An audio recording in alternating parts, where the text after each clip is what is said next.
não adianta a gente proibir, gritar, ficar bravo, colocar de castigo. Não é isso que vai fazer os seus filhos entenderem que não é apropriado eles assistirem pornografia na idade em que eles se encontram. Aliás, pornografia não é apropriado em nenhuma idade, né? Mas quem é adulto, pelo menos, tem o direito de escolha e ele pode, de fato, sabe, discernir como é que diz? E saber se aquilo que ele está assistindo é algo que, sabe, é pertinente com os seus valores e as suas expectativas. Mas o adolescente ainda está no começo desse desenvolvimento.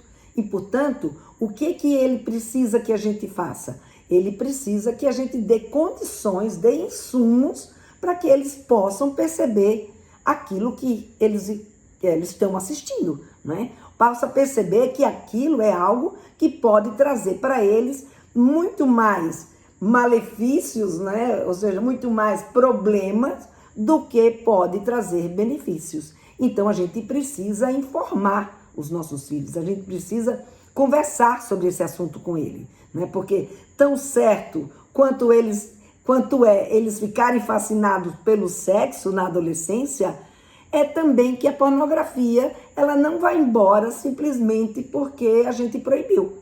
Para que isso aconteça, para que o seu filho ou sua filha de fato não queira assistir e queira conversar também com você sobre esses assuntos e não queira assistir pornografia, é importante que eles tenham um conhecimento que mostre a eles, não é? E que eles se convençam, não é só a gente mostrar, a gente tem que ter uma argumentação que os convença de que de fato aquilo não vale a pena. Então veja, para isso a gente precisa fazer o quê? Uma abordagem que seja uma abordagem que a gente chama de abordagem empática, uma abordagem que a gente acolhe, não é a gente chegar gritando e apavorada, não é? E tirando a história de campo, não, porque isso só vai fazer com que ele esconda e não com que ele converse. Então a gente vai fazer uma abordagem empática, uma abordagem que acolha, uma abordagem que você mostre para o seu adolescente que você entende que esse interesse nessa idade é um interesse natural. Mas que mesmo sendo natural, existem questões que ele precisa saber que existe. E que, portanto, tem coisas que ele vai querer, mas que eles ainda não podem, né? E por que ele não pode? Por que ela não pode? E aí vocês conversarem sobre essas questões, né? E para fazer isso, a gente precisa ir estimulando esse pensamento crítico deles. Então, perguntar, na hora que você se depara com uma situação como essa, sabe, em vez de já chegar brigando, já chega perguntando, o que ele está assistindo?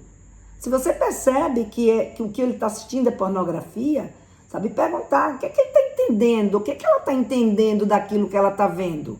Ou que ele está vendo?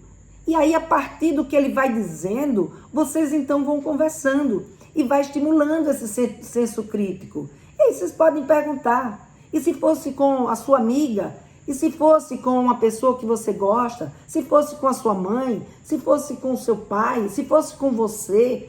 E aí você vai conhecendo, a partir do que ele vai te dizendo, você vai poder conhecer o que ele pensa a esse respeito. E a partir do que ele pensa a esse respeito, você vai poder trazer um conteúdo de aprendizagem.